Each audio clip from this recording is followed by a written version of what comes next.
Hi hello guys, welcome back to my channel. ಹೇಗಿದ್ದೀರಾ ಎಲ್ಲರೂ? Hope ಎಲ್ಲರೂ ಚೆನ್ನಾಗಿದ್ದೀರಾ ಅಂತ ಅಂದ್ಕೊಳ್ತೀನಿ. ನಾನು ಕೂಡ ಅಷ್ಟೇ ತುಂಬಾ ಚೆನ್ನಾಗಿದ್ದೀನಿ ಗೈಸ್. ಆಷಾಢ ಮಾಸ ನಡೀತಾ ಇದೆ ಅಲ್ವಾ? ಎಲ್ಲರೂ ಕೂಡ ನೆನ್ನೆ ಲಕ್ಷ್ಮೀ ಪೂಜೆನ ಮಾಡಿರ್ತೀರಾ ಅಂತ ಅಂದ್ಕೊಳ್ತೀನಿ. ಪ್ರತಿಯೊಬ್ಬರು ಕೂಡ ಮಾಡಿರ್ತೀರ ಖಂಡಿತವಾಗ್ಲೂ. ಯಾಕಂದರೆ ಲಕ್ಷ್ಮಿಗೆ ಅಷ್ಟು ನಾವು ಒಂದು ಪ್ರಾಮುಖ್ಯತೆನ ಕೊಡ್ತೀವಿ ಅಲ್ವಾ? ನಮ್ಮ ಮನೆಯಲ್ಲಿ ನಮ್ಮ ಎಲ್ಲ ಚೆನ್ನಾಗಿರಬೇಕು, ನಮಗೆ ಪ್ರತಿಯೊಂದು ದುಡ್ಡು ಕಾಸು ವಿಷಯದಲ್ಲೂ ಕೂಡ ನಮಗೆ ಏಳಿಗೆ ಆಗಬೇಕು, ಚೆನ್ನಾಗಿರಬೇಕು ಅಂತಂದರೆ ನಾವು ಲಕ್ಷ್ಮೀ ದೇವಿನ ನಾವು ಎಲ್ಲರೂ ಪ್ರತಿಯೊಬ್ಬರು ಮನೇಲೂ ಕೂಡ ನಮ್ಮ ಹಿಂದೂ ಸಂಪ್ರದಾಯದಲ್ಲಿ ನಾವು ಮಾಡ್ತೀವಿ ಅಲ್ವಾ? ಸೊ ಎಲ್ಲರೂ ಕೂಡ ಮಾಡಿರ್ತೀರಾ ಅಂತ ಅಂದ್ಕೊಳ್ತೀನಿ. ಸೊ ಹಾಗೆಯೇ ಈಗ ಆಷಾಢ ಮಾಸ ನಡೀತಾ ಇರೋದ್ರಿಂದ ನಿನ್ನೆ ನಾನು ತುಂಬಾ ವಿಡಿಯೋ ಹಾಕಿದ್ದೆ ಮೊನ್ನೆ. ಅದಕ್ಕೆಲ್ಲದಕ್ಕೂ ತುಂಬ ಚೆನ್ನಾಗಿ ರೆಸ್ಪಾನ್ಸ್ ಸಿಕ್ಕಿದೆ, ತುಂಬಾ ಖುಷಿ ಆಗ್ತಿದೆ. ನಿಮ್ಮ ಒಂದು ಲೈಕಿಂದ ಇನ್ನೊಬ್ಬರ ಕಷ್ಟಕ್ಕೆ ನೆರವಾಗೋ ರೀತಿ ನೀವು ಆದಷ್ಟು ತುಂಬಾ ಲೈಕ್ ಕೊಟ್ಟಿದ್ದೀರಾ, ತುಂಬಾ ಖುಷಿ ಆಗ್ತಿದೆ. ಯಾರ್ಯಾರು ಲೈಕ್ ಮಾಡಿದ್ದಾರೆ ಎಲ್ಲರಿಗೂ ಕೂಡ ನಾನು ತುಂಬ ಹೃದಯದ ಧನ್ಯವಾದಗಳನ್ನ ತಿಳಿಸ್ತೀನಿ, ಓಕೆನಾ? ಹಾಗೆಯೇ ಆದಷ್ಟು ಲೈಕ್ ಕೊಡಿ, ಇನ್ನೊಬ್ಬರ ಕಷ್ಟಕ್ಕೆ ನೆರವಾಗಿ ಅಂತ ಕೇಳ್ಕೊಳ್ತೀನಿ. ಹೊಸದಾಗಿ ನನ್ನ ಚಾನಲ್ ನೋಡ್ತಾ ಇರೋರು ದಯವಿಟ್ಟು ಸಬ್ಸ್ಕ್ರೈಬ್ ಮಾಡಿಕೊಂಡು ಸಪೋರ್ಟ್ ಮಾಡಿ. ಆಲ್ರೆಡಿ ಸಬ್ಸ್ಕ್ರೈಬ್ ಮಾಡ್ಕೊಂಡಿರೋರಿಗೆ ನನ್ನ ಧನ್ಯವಾದಗಳನ್ನ ತಿಳಿಸ್ತೀನಿ. ಹಾಗೆಯೇ ಹೊಸದಾಗಿ ನನ್ನ ಚಾನಲ್ ನೋಡ್ತಾ ಇರೋರು ಕೇಳ್ಬೋದು, ಯಾವ ರೀತಿ ಮೇಡಮ್ ನಾವೊಂದು ಲೈಕ್ ಕೊಟ್ಟ ತಕ್ಷಣ ಇನ್ನೊಬ್ರು ಕಷ್ಟಕ್ಕೆ ನೆರವಾಗ್ಬೋದು ಅಂತ. ನಿಮ್ಮ ಒಂದು ಲೈಕಿಂದ ಗಾಯ್ಸ್ ವಿಡಿಯೋ ಅನ್ನೋದು ಆದಷ್ಟು ಲೀಕ್ ಆಗುತ್ತೆ, ಆಯಿತಾ? ನಾನು ವ್ಯೂಸ್ಗಾಗಲಿ ಲೈಕ್ಸ್ಗಾಗಲಿ ಕಮೆಂಟ್ಸ್ಗಾಗಲಿ ಹೇಳ್ತಾ ಇಲ್ಲ. ಏನೋ ಒಂದು ನಮ್ಮ ಕಡೆಯಿಂದ ಇನ್ನೊಬ್ಬರಿಗೆ ಒಳ್ಳೇದಾದರೆ, ನಮಗೆ ಕಷ್ಟ ಕಾಲ ಅಂತ ಬಂದಾಗ ದೇವರು ನಮ್ಮ ಕೈನ ಬಿಡೋದಿಲ್ಲ, ಯಾವತ್ತೂ ಹಿಡ್ದೇ ಹಿಡಿತಾರೆ, ಆಯಿತಾ? ನಿಮ್ಮ ಪ್ರತಿಯೊಬ್ಬ ಮನುಷ್ಯ ಅಂತ ಅಂದಮೇಲೆ ಕಷ್ಟಗಳು ಬಂದೇ ಬರುತ್ತೆ ಅಲ್ವಾ? ಒಬ್ಬೊಬ್ಬರಿಗೆ ಒಂದೊಂದು ಥರ ಕಷ್ಟ ಇರುತ್ತೆ. ಒಬ್ರಿಗೆ ಆರೋಗ್ಯದ ಸಮಸ್ಯೆ ಇದ್ದರೆ ಇನ್ನೊಬ್ಬರಿಗೆ ಹಣಕಾಸಿನ ಸಮಸ್ಯೆ ಇರುತ್ತೆ, ಹಣ ಇರೋರಿಗೆ ನೆಮ್ಮದಿ ಇರೋದಿಲ್ಲ. ಈ ರೀತಿ ಏನಾದರೂ ಒಂದು ಮನುಷ್ಯ ಅಂದಮೇಲೆ ಕಷ್ಟನ ಅನುಭವಿಸ್ತಾ ಇರ್ತೀರ ಅಲ್ವಾ? ಕೆಲವರು ಹೇಳ್ಕೊತಾರೆ, ಇನ್ನು ಕೆಲವರು ಹೇಳ್ಕೊಳ್ಳೋದಿಲ್ಲ, ಇನ್ನು ಕೆಲವರು ಮನಸ್ಸಲ್ಲೇ ಇಟ್ಕೊಂಡು ಕೊರಗ್ತಾರೆ, ಈ ರೀತಿ ಎಲ್ಲ ಮಾಡ್ತಾರೆ ಅಲ್ವಾ? ಈ ರೀತಿ ಕಷ್ಟಗಳು ಇರಬೇಕಾದ್ರೆ ನಾವು ನಮಗೇನು ಗೊತ್ತು ಅಂದರೆ, ನನ್ನ ಚಾನಲಲ್ಲಿ ಬಂದು ಗೈಸ್ ನನಗೇನು ಗೊತ್ತು ನಾನು ಅದನ್ನು ನಿಮಗೆ ತಿಳಿಸ್ಕೊಡ್ತಾ ಹೋಗ್ತಾಯಿದ್ದೀನಿ, ಆಯಿತಾ? ನಿಮ್ಮ ಒಂದು ಕೆಲಸ ಏನು ಅಂತಂದರೆ, ನನ್ನ ರಿಕ್ವೆಸ್ಟ್ ಅಂತ ಅಂದ್ಕೊಳ್ಳಿ, ದಯವಿಟ್ಟು ಒಂದು ಲೈಕ್ ಕೊಡೋ ಮುಖಾಂತರ ಇನ್ನೊಬ್ರು ಕಷ್ಟಕ್ಕೆ ನೆರವಾಗಿ. ಯಾಕಂದರೆ ನಿಮ್ಮ ಥರ ಕಷ್ಟದಲ್ಲಿರೋರು ತುಂಬ ಜನ ಇರ್ತಾರಲ್ವಾ? ಅವ್ರಿಗೆಲ್ಲ ಏನೋ ಒಂದು ನಮ್ಮ ಕಡೆಯಿಂದ ವೀಡಿಯೋನದ್ದು ಅವ್ರಿಗೆ ರೀಚ್ ಆಗಿ ಅವರು ಕೂಡ ಅವ್ರ ಕಷ್ಟಗಳನ್ನ ಕಳ್ಕೊಳ್ಳಿ, ರೆಮಿಡಿಗಳನ್ನ ಮಾಡ್ಕೊಳ್ಳೋ ಮುಖಾಂತರ ಅವ್ರ ಕಷ್ಟಗಳನ್ನ ಕಳ್ಕೊಳ್ಳಿ ಅಂತ ನಾನು ನಿಮಗೆ ಒಂದು ಲೈಕ್ ಮಾಡಿ ಅಂತ ಒಂದು ರಿಕ್ವೆಸ್ಟ್ ಮಾಡ್ಕೊಳ್ತಾ ಇರೋದು ಅಷ್ಟೇ, ಓಕೆನಾ? ಸೊ ಬನ್ನಿ, ತಡ ಮಾಡ್ದೇ ಇವತ್ತಿನ ರೆಮಿಡಿ ಬಗ್ಗೆ ತಿಳಿಸ್ಕೊಡ್ತೀನಿ ಗೈಸ್. ಏನಂದರೆ ಈ ರೆಮಿಡಿ ಬಂದು ಪರಿಹಾರ ಶಾಸ್ತ್ರದಲ್ಲಿ ತಿಳಿಸ್ಕೊಟ್ಟಿರುವಂಥದ್ದು, ಆಯಿತಾ? ಈಗ ನಿಮ್ಮ ಮನೆಯಲ್ಲಿ ಕಷ್ಟ ಅನ್ನೋದು ಜಾಸ್ತಿ ಆಗ್ತಾ ಇದೆ, ಆಯಿತಾ? ಹೆವಿ ಕಷ್ಟ ಅನ್ನೋದು ಜಾಸ್ತಿ ಆಗ್ತಾಯಿದೆ, ಹಣಕಾಸಿನ ಸಮಸ್ಯೆ ಅನ್ನೋದು ನಮಗೆ ತುಂಬಾ ಕಾಡ್ತಾ ಇದೆ. ಎಷ್ಟೇ ದುಡಿದ್ರೂ ನಮ್ಮ ಮನೆಯಲ್ಲಿ ₹1 ಕಡೆ ನಿಲ್ತಾ ಇಲ್ಲ. ನಮ್ಮ ಮನೇಲಿ ಬೆಳಗ್ಗೆಯಿಂದ ಸಂಜೆವರೆಗೂ ಕಷ್ಟಪಟ್ಟು ದುಡಿತೀವಿ, ಮನೆಗೆ ಬಂದರೆ ನೆಮ್ಮದಿ ಇರೋದಿಲ್ಲ, ಮನೇಲಿ ಕಿರಿಕಿರಿ ಜಗಳಗಳು, ಮನೆಯಲ್ಲಿ ಕೆಟ್ಟವರ ದೃಷ್ಟಿಗಳು, ಅಂದರೆ ಹೊರಗಡೆ ಕೆಟ್ಟ ದೃಷ್ಟಿ, ಜನಗಳ ದೃಷ್ಟಿ, ಈ ಥರ ಎಲ್ಲ ಬಿದ್ದಿರುತ್ತೆ. ಹಾಗೆಯೇ ನಮ್ಮ ಮನೇಲಿ ಬಿಸ್ನೆಸ್ ಆಗ್ತಾ ಇಲ್ಲ, ಶಾಪಲ್ಲಿ ಎಷ್ಟೇ ಚೆನ್ನಾಗಿ ಬಿಸ್ನೆಸ್ ಆಗ್ತಾಯಿತ್ತು, ಈಗ ತುಂಬಾ ಕಣ್ಬಿದ್ದು ನಮಗೆ ಬಿಸ್ನೆಸ್ ಆಗ್ತಾಯಿಲ್ಲ ಶಾಪಲ್ಲಿ. ಮಕ್ಕಳು ಮನೆಯಲ್ಲಿ ಹೇಳಿದ ಮಾತು ಕೇಳ್ತಾ ಇಲ್ಲ. ಹಾಗೆಯೇ ನನಗೂ ನನ್ನ ಗಂಡಂಗೂ ತುಂಬಾ ಜಗಳ, ಚಿಕ್ಕ ವಿಷಯಕ್ಕೂ ಜಗಳ, ಮನೆಯಲ್ಲಿ ಕಿರಿಕಿರಿ ಆಗ್ತಾಯಿದೆ. ಯಾಕಾದರೂ ಬೇಕಪ್ಪ ಈ ಜೀವನ ಅನ್ನೋ ಮಟ್ಟಿಗೆ ಆಗಿದೆ ಅಂತ ಅನ್ನೋರು, ಈ ರೀತಿ ನೀವು ಕಷ್ಟಗಳನ್ನ ಎಂಥದೇ ಕಷ್ಟ ಇರಲಿ ಗೈಸ್, ಆಯಿತಾ? ಈ ಒಂದು ಪರಿಹಾರದಿಂದ ಖಂಡಿತವಾಗ್ಲೂ ನಿಮ್ಮ ಕಷ್ಟ ಅನ್ನೋದು ತೀರೋಗುತ್ತೆ, ಓಕೆನಾ? ಸೊ ನಾವೇನು ಮಾಡಬೇಕು ಅಂದರೆ, ಒಂದು ನಂಬಿಕೆ ಇಟ್ಟು ಶ್ರದ್ಧಾ ಭಕ್ತಿಯಿಂದ ನೀವು ಮಾಡ್ಕೊಳ್ಳಿ. ಯಾಕಾಗೋದಿಲ್ಲ ಖಂಡಿತವಾಗ್ಲೂ ಹೇಳ್ತೀನಿ, ನಿಮ್ಮ ಕಷ್ಟ ಅನ್ನೋದು ತೀರಿ ನಿಮಗೂ ಕೂಡ ಒಂದು ಸುಖ ಜೀವನ ಅನ್ನೋದು ಪ್ರಾರಂಭ ಆಗುತ್ತೆ. ಯಾಕಂದರೆ ಪರಿಹಾರ ಶಾಸ್ತ್ರ ಆಗಿರ್ಬೋದು, ಸಿದ್ಧಿಶಾಸ್ತ್ರ ಆಗಿರಬಹುದು, ರಹಸ್ಯಶಾಸ್ತ್ರ ಆಗಿರ್ಬೋದು, ಇದರೆಲ್ಲ ಸುಮ್ಮನೆ ಹೇಳ್ಕೊಟ್ಟಿರಲ್ಲ ಗೈಸ್, ಆಯಿತಾ? ಸುಮ್ಮನೆ ಏನೋ ಬರ್ದಿರೋದಿಲ್ಲ, ಇಲ್ಲ ಸುಮ್ಮನೆ ಹೇಳ್ಕೊಟ್ಟಿರೋದಿಲ್ಲ. ಎಲ್ಲನೂ ಮನುಷ್ಯನ ಏಳಿಗೆಗಾಗಿಯೇ, ಮನುಷ್ಯನ ಒಳಿತಿಗಾಗಿಯೇ ಈ ರೀತಿ ಕೆಲವೊಂದು ಶಾಸ್ತ್ರಗಳಲ್ಲಿ ತಿಳಿಸ್ಕೊಟ್ಟಿದ್ದಾರೆ, ಆಯಿತಾ? ಇದನ್ನು ನಾವು ನಂಬಿಕೆ ಇಟ್ಟು ಮಾಡಿಕೊಂಡಷ್ಟು ನಿಮಗೆ ಅತಿ ಬೇಗನೆ ಫಲ ಅನ್ನೋದು ಸಿಗುತ್ತೆ, ಓಕೆನಾ? ಸೊ ಈಗ ಆಷಾಢ ಮಾಸ ನಡೀತಾ ಇರೋದ್ರಿಂದ ಗಾಯ್ಸ್, ಮೊನ್ನೆ ಕೂಡ ಒಂದು ವಿಡಿಯೋ ಹಾಕಿದ್ದೆ, ಗ್ಯಾಸ್ ಸ್ಟವ್ ಕೆಳಗಡೆ ಕೆಲವೊಂದು ವಸ್ತುಗಳನ್ನ ಇಡೋದ್ರಿಂದ ನಿಮ್ಮ ಕಷ್ಟ ಅನ್ನೋದು ಪರಿಹಾರ ಆಗುತ್ತೆ ಅಂತ ಹಾಕಿದ್ದೆ. ಅದನ್ನು ನೀವು ಶುಕ್ರವಾರ, ಈಗ 4 ಶುಕ್ರವಾರ ಇದೆ ಅಲ್ವಾ? 4 ಶುಕ್ರವಾರದಲ್ಲಿ ನೀವು ಯಾವಾಗ ಬೇಕಾದರೂ ಮಾಡ್ಕೊಳ್ಳಿ. ಅಂದರೆ ಶುಕ್ರವಾರನೇ ಮಾಡಬೇಕು ಅದನ್ನು. 4 ಶುಕ್ರವಾರದಲ್ಲಿ ಯಾವ ಶುಕ್ರವಾರ ಬೇಕಾದರೂ ಮಾಡ್ಬೋದು. ಆದರೆ ಈಗ ತೋರಿಸ್ಕೊಡುವಂಥ ಅಂದರೆ ಈ ರೆಮಿಡಿ ಬಂದು ನಿಮಗೆ ಯಾವ ದಿನ ಬೇಕಾದರೂ ಮಾಡ್ಬೋದು. ಅಂದರೆ ಈ ಆಷಾಢ ಮಾಸ ಮುಗಿಯೋವಷ್ಟರಲ್ಲಿ ನೀವು ಯಾವ ದಿನ ಬೇಕಾದರೂ ಮಾಡ್ಬೋದು ಈ ಒಂದು ರೆಮಿಡಿನ, ಓಕೆನಾ. ಇದನ್ನು ಕೂಡ ಅಷ್ಟೇ ಗ್ಯಾಸ್ ಸ್ಟವ್ ಕೆಳಗಡೆ ನೀವು ಇಡುವಂಥದ್ದೇ ಪರಿಹಾರ ಆಗಿರುತ್ತೆ, ಸರಿನಾ. ಸೊ ಬನ್ನಿ ಯಾವ ರೀತಿ ಮಾಡ್ಕೊಳ್ಳೋದು ಏನು ಅಂತ ತಿಳಿಸ್ಕೊಡ್ತೀನಿ. ಅದಕ್ಕಿಂತ ಮುಂಚೆ ಮನೆನ ಆದಷ್ಟು ನೀಟಾಗಿ ಇಟ್ಕೊಳ್ಳಿ. ಮತ್ತು ಮಹಾಲಕ್ಷ್ಮಿ ಸ್ಥಿರವಾಗಿ ನಿಮ್ಮ ಮನೆಯಲ್ಲಿ ನೆಲೆಸಬೇಕು ಅಂತ ಅಂದರೆ ನೀವು ಆದಷ್ಟು ಮನೆನ ನೀಟಾಗಿ ಸ್ವಚ್ಛವಾಗಿ ಇಟ್ಕೊಳ್ಬೇಕು. ಅದರಲ್ಲೂ ಮೇಯ್ನಾಗಿ ಅಡುಗೆ ಮನೆ, ಅನ್ನಪೂರ್ಣೇಶ್ವರಿ ದೇವಿ ನಿಲ್ಲಿಸಿರ್ತಾರೆ ಅಲ್ವಾ. ಸೊ ಅಡುಗೆ ಮನೆನ ಆದಷ್ಟು ನೀಟಾಗಿ ಇಟ್ಕೊಳ್ಳಿ. ಮಸಾಲೆ ಐಟಮ್ಗಳಾಗಿರ್ಬೋದು, ಅಕ್ಕಿ ಆಗಿರ್ಬೋದು, ಉಪ್ಪಾಗಿರ್ಬೋದು, ಹುಣ್ಸೆಹಣ್ಣು ಆಗಿರ್ಬೋದು, ಅರಿಶಿನ ಆಗಿರ್ಬೋದು, ಯಾವುದು ಕೂಡ ಖಾಲಿ ಆಗದೇ ಇರೋ ರೀತಿ ನೀವು ನೋಡ್ಕೋಬೇಕು. ಮುಂಚೆನೇ ತಂದ್ಬಿಟ್ಟು ಎಲ್ಲ ಫುಲ್ಫಿಲ್ ಮಾಡ್ಕೊಳ್ಳಿ. ಅದಾದ್ಮೇಲಿಂದ ನೀವು ಗ್ಯಾಸ್ ಸ್ಟವ್ನ ಕ್ಲೀನಾಗಿ ಒರೆಸ್ಕೊಳ್ಳಿ. ಸ್ಟವ್ಗೂ ಕೂಡ ನೀವು ಪೂಜೆ ಮಾಡಿ, ಆಯಿತಾ. ಆಗಿನ ಕಾಲದಲ್ಲೆಲ್ಲ ಪೂಜೆ ಮಾಡ್ದೇ ಅಂದರೆ ಒಲೆಗಳನ್ನ ಯೂಸ್ ಮಾಡ್ತಿದ್ರು ಅಲ್ವಾ.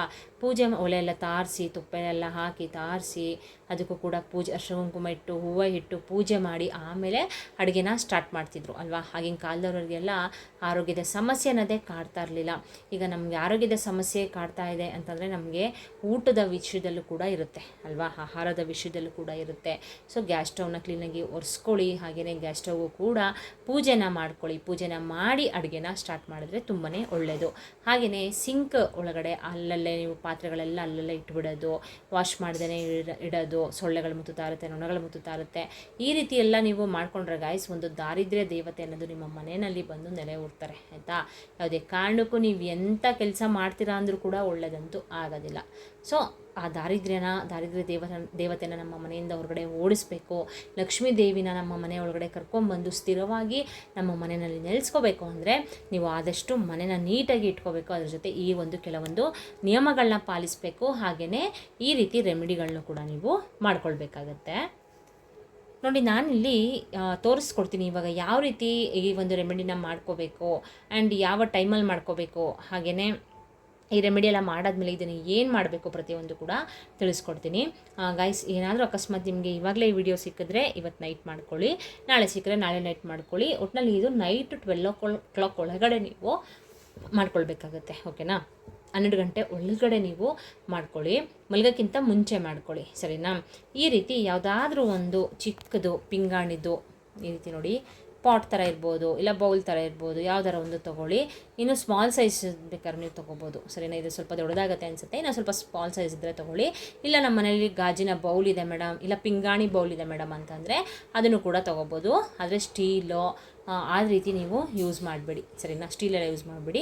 ಪಿಂಗಾಣಿದಾದರೂ ತೊಗೊಳ್ಳಿ, ಇಲ್ಲ ಅಂತಂದರೆ ನೀವು ಗಾಜಿಂದು ಬೌಲ್ ಆದರೂ ತೊಗೋಬೋದು. ಅದರಲ್ಲಿ ನೀವು ಈ ರೀತಿ ಒಂದು ಅರ್ಧದಷ್ಟು ಕಲ್ಲುಪ್ಪನ್ನ ತುಂಬಬೇಕು, ಸರಿನಾ. ಕಲ್ಲುಪ್ಪು ಅನ್ನೋದು ಪರಮ ಪವಿತ್ರವಾದದ್ದು, ತುಂಬಾ ಶ್ರೇಷ್ಠವಾದದ್ದು ಕಲ್ಲುಪ್ಪು ಅಲ್ವಾ. ಮತ್ತು ಮಹಾಲಕ್ಷ್ಮಿಗೆ ತುಂಬಾ ಪ್ರಿಯವಾದುದು ಅಂತಲೂ ಹೇಳ್ಬೋದು. ಯಾಕಂದರೆ ಕಲ್ಲುಪ್ಪು ಹಾಗೆಯೇ ಮತ್ತು ಮಹಾಲಕ್ಷ್ಮಿ ಸಮುದ್ರದಲ್ಲೇ ಉದ್ಭವವಾಗಿರೋದ್ರಿಂದ ಮತ್ತು ಮಹಾಲಕ್ಷ್ಮಿಯ ಸಹೋದರಿ ಅಂತ ಕೂಡ ಕರೀತಾರೆ ಕಲ್ಲುಪ್ಪನ. ಕಲ್ಲುಪ್ಪಿನಿಂದ ನೀವು ಯಾವುದೇ ಒಂದು ತಂತ್ರ ಪರಿಹಾರನ ಮಾಡ್ಕೊಳ್ಳಿ, 100ಗೆ 200% ನಿಮಗೆ ಖಂಡಿತವಾಗ್ಲೂ ರಿಸಲ್ಟ್ ಅನ್ನೋದು ಸಿಗುತ್ತೆ ಗಾಯ್ಸ್, ಓಕೆನಾ. ಸೊ ಕಲ್ಲುಪ್ಪನ್ನ ಈ ರೀತಿ ನೀವು ತೊಗೋಬೇಕು, ಒಂದು ಅರ್ಧದಷ್ಟು. ಅದರೊಳಗಡೆಗೆ ನೀವು ಕಪ್ಪು ಸಾಸಿವೆನ ಹಾಕೋಬೇಕು, ಆಯಿತಾ. ಕಪ್ಪು ಸಾಸಿವೆನೂ ಅಷ್ಟೇ. ಕಲ್ಲುಪ್ಪು ಯಾವ ರೀತಿ ಒಂದು ದೃಷ್ಟಿ ದೋಷನ ಕಳೀಲಿಕ್ಕೆ ನಾವು ಕಲ್ಲುಪ್ಪನ್ನ ಯೂಸ್ ಮಾಡ್ತೀವೋ ಅದೇ ರೀತಿ ಈ ಕಪ್ಪು ಸಾಸಿವೆ ಕೂಡ ಆ ರೀತಿ ಹೆಲ್ಪ್ ಮಾಡುತ್ತೆ. ಅಂದರೆ ಕೆಲವೊಂದು ದೃಷ್ಟಿ ದೋಷಗಳನ್ನ ಕಳೀಲಿಕ್ಕೆ ನಿಮಗೆ ಕಪ್ಪು ಸಾಸಿವೆನೇ ಆಗಬೇಕು. ಕಪ್ಪು ಸಾಸಿವೆ ಅನ್ನೋದು ಹೆಲ್ಪ್ ಮಾಡುತ್ತೆ. ಹಾಗೆಯೇ ಇದ್ರ ಜೊತೆಗೆ ನಾನು ಒಂದು ಚಕ್ಕೆನ ತೊಗೊಂಡಿದ್ದೀನಿ, ಸರಿನಾ. ಒಂದು ಚಕ್ಕೆ ಅನ್ನೋದು ಮಸಾಲೆ ಐಟಮು ಮತ್ತು ಮಹಾಲಕ್ಷ್ಮಿಗೆ ತುಂಬಾ ಪ್ರಿಯವಾದುದು ಕೂಡ ಅಲ್ವಾ. ಒಂದೇ ಒಂದು ಚಕ್ಕೆನ ಇದ್ರ ಜೊತೆಗೆ ನಾನು ಸೇರಿಸ್ಕೊಳ್ತಾ ಇದ್ದೀನಿ. ಹಾಗೆಯೇ ಗೈಸ್, ಇದ್ರ ಜೊತೆಗೆ ನೀವು ಕಾಳು ಮೆಣಸನ್ನು ನೀವು ತೊಗೋಬೇಕು. 9 ಕಾಳು ಮೆಣಸು ನೋಡಿ, ಇಲ್ಲಿ 9 ಕಾಳು ಮೆಣಸನ್ನ ನೀವು ತೊಗೋಬೇಕು. ಕಾಳು ಮೆಣಸು ಕೂಡ ಘಾಟು ಇದರಿಂದ ಯಾವುದೇ ಒಂದು ನಿಮ್ಮ ಮನೆಯಲ್ಲಿ ಒಂದು ನೆಗೆಟಿವಿಟಿ ಇದ್ದರೂ ಕೂಡ ಅದು ಹೊರಗಡೆ ಓಡೋಗುತ್ತೆ, ಸರಿನಾ. ಸೊ ಅದಕ್ಕೆ ಇಲ್ಲಿ ನಾನು 9 ಕಾಳು ಮೆಣಸೇ ಆಗಬೇಕು, 9 ಕಾಳು ಮೆಣಸನ್ನ ತೊಗೋತಾ ಇದ್ದೀನಿ. ಹಾಗೆಯೇ ಇದ್ರ ಜೊತೆಗೆ ಗಾಯ್ಸ್ ನಾನು 2 ಒಣಮೆಣ್ಸಿನ್ಕಾಯಿನ ನಾನು ತೊಗೊಂಡಿದ್ದೀನಿ, ಓಕೆನಾ. ಒಣಮೆಣ್ಸಿನ್ಕಾಯಿ ಅನ್ನೋದು ತುಂಬಾ ಘಾಟು ಅಲ್ವಾ. ಇದು ಅಷ್ಟೇ, ನಿಮ್ಮ ಮನೆಯಲ್ಲಿ ಎಂಥದೇ ಒಂದು ದಾರಿದ್ರ್ಯ ಇದ್ದರೂ ಕೂಡ, ಒಂದು ನೆಗೆಟಿವ್ ಎನರ್ಜಿ ಇದ್ದರೂ ಕೂಡ ಅದನ್ನು ಹೊರಗಡೆ ಓಡಿಸುವಂಥ ಶಕ್ತಿ ಈ ಒಣಮೆಣ್ಸಿನ್ಕಾಯಿಗೆ ಇದೆ. ಓಕೆನಾ. ಸೊ ಎರಡು ಒಣಮೆಣ್ಸಿನ್ಕಾಯಿನ ಇದ್ರ ಜೊತೆಗೆ ಈ ರೀತಿ ಸೇರಿಸ್ಕೊಳ್ಬೇಕು. ಓಕೆನಾ. ಸೇರಿಸ್ಕೊಂಡಾದ್ಮೇಲೆ ಗಾಯ್ಸ್ ನೀವು ಯಾವುದೇ ಒಂದು ಪರಿಹಾರನ ಮಾಡ್ಕೊಳ್ಳಿ, ಆಯಿತಾ. ನಾನು ಹೇಳುವಂತೆ ಯಾವುದೇ ಒಂದು ಪರಿಹಾರ ಮಾಡ್ಕೋಬೇಕಾದ್ರೂ ಕೂಡ ಸಂಕಲ್ಪನ ಮಾಡ್ಕೋಬೇಕು ದೇವರಿಗೆ, ಸರಿನಾ. ಸಂಕಲ್ಪನ ಮಾಡ್ಕೊಂಡ್ಬಿಟ್ಟು ನೀವು ಆಮೇಲೆ ನೀವು ರೆಮಿಡಿನ ಅಂದರೆ ಸಂಕಲ್ಪನ ಮಾಡ್ಕೊಳ್ತಾ ನೀವು ರೆಮಿಡಿನ ಮಾಡಬೇಕಾಗತ್ತೆ. ಓಕೆನಾ.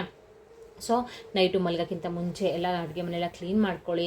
ಅದಾದಮೇಲಿಂದ ಗ್ಯಾಸ್ ಸ್ಟವ್ನು ಕೂಡ ಕ್ಲೀನ್ ಮಾಡಿ ನೀವು ಎಲ್ಲ ಆದಮೇಲೆ ಇನ್ನೇನೋ ಮಲ್ಕೊಳಕ್ಕೆ ಹೋಗ್ತಾ ಇದ್ದೀನಿ ಅನ್ನುವಾಗ ಈ ರೀತಿ ಪದಾರ್ಥಗಳನ್ನ ನೀವು ಒಂದು ಬೌಲ್ಗೆ ಹಾಕ್ಕೊಂಡು ನೀವು ಇದನ್ನು ಕೈಯಲ್ಲಿ ಇಡ್ಕೋಬೇಕು.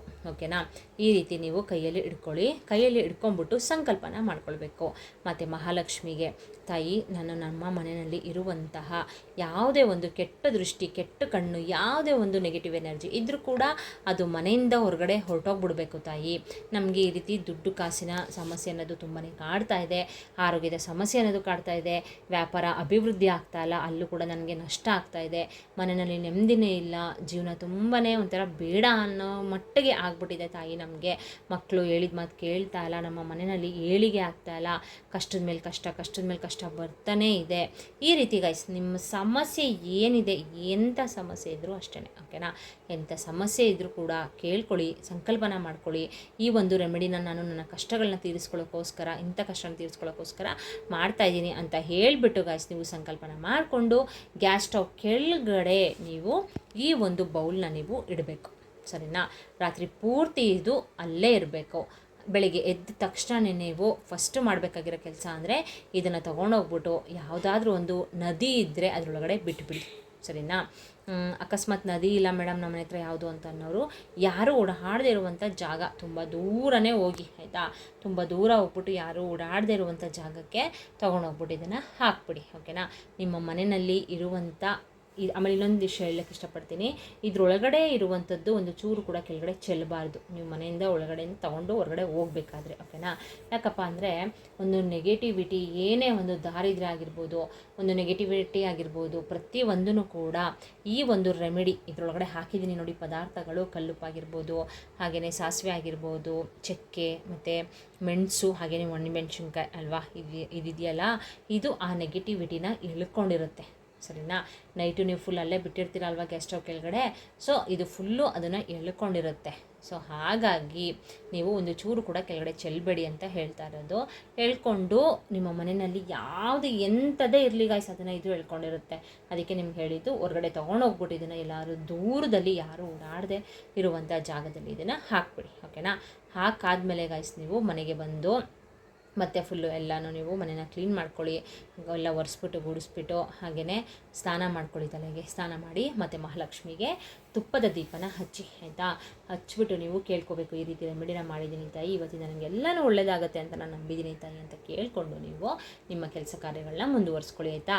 ಇದನ್ನು ಮಾಡಿ ಗಾಯ್ಸ್, ಮಾಡಾದ್ಮೇಲೆ ನೀವೇ ನನಗೆ ಖಂಡಿತವಾಗ್ಲೂ ಹೇಳ್ತೀನಿ, ನೀವೇ ನನಗೆ ಕಮೆಂಟ್ ಮಾಡ್ತೀರಾ, ಹೌದು ಮೇಡಮ್ ನೀವು ಹೇಳಿರುವಂಥ ರೆಮಿಡಿ ಮಾಡಿದೆ, ನಂಗೆ ತುಂಬಾ ಒಳ್ಳೆಯದಾಗಿದೆ ಮೇಡಮ್ ಅಂತ ನೀವೇ ನನಗೆ ಖಂಡಿತವಾಗ್ಲೂ ಕಮೆಂಟ್ನ ಮಾಡೇ ಮಾಡ್ತೀರಾ. ಓಕೆನಾ. ಏನಾದರೂ ಡೌಟ್ ಇದೆ ಕಮೆಂಟ್ ಬಾಕ್ಸ್ನಲ್ಲಿ ಕೇಳಿ, ಅದರಲ್ಲಿ ನಾನು ಆನ್ಸರ್ನ ಮಾಡ್ತೀನಿ.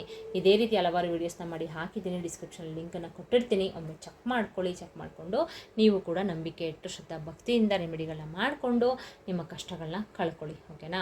ಸೊ ಯಾರ್ಯಾರು ವಿಡಿಯೋ ನೋಡ್ತಿದ್ದೀರಾ, ಮತ್ತು ಮಹಾಲಕ್ಷ್ಮಿ ಎಲ್ಲರಿಗೂ ಕೂಡ ಒಳ್ಳೇದು ಮಾಡಲಿ, ನಿಮ್ಮ ಸಕಲ ಸಂಕಷ್ಟಗಳನ್ನ ಕಳೀಲಿ, ನಿಮ್ಮ ಮನೆಯಲ್ಲಿ ಒಂದು ಏಳಿಗೆ ಅನ್ನೋದು ಆಗಲಿ, ನಾನಾ ಮೂಲೆಗಳಿಂದ ದುಡ್ಡು ಬರಲಿ ಅಂತ ನಾನು ಕೂಡ ಕೇಳ್ಕೊಳ್ತಾ, ಎಲ್ಲರಿಗೂ ಒಳ್ಳೇದಾಗಲಿ ಅಂತ ಕೇಳ್ಕೊಳ್ತಾ ಇವತ್ತಿನ ವ್ಲಾಗ್ನ ಇಲ್ಲಿಗೆ ಎಂಡ್ ಮಾಡ್ತೀನಿ. Bye bye, see you, take care.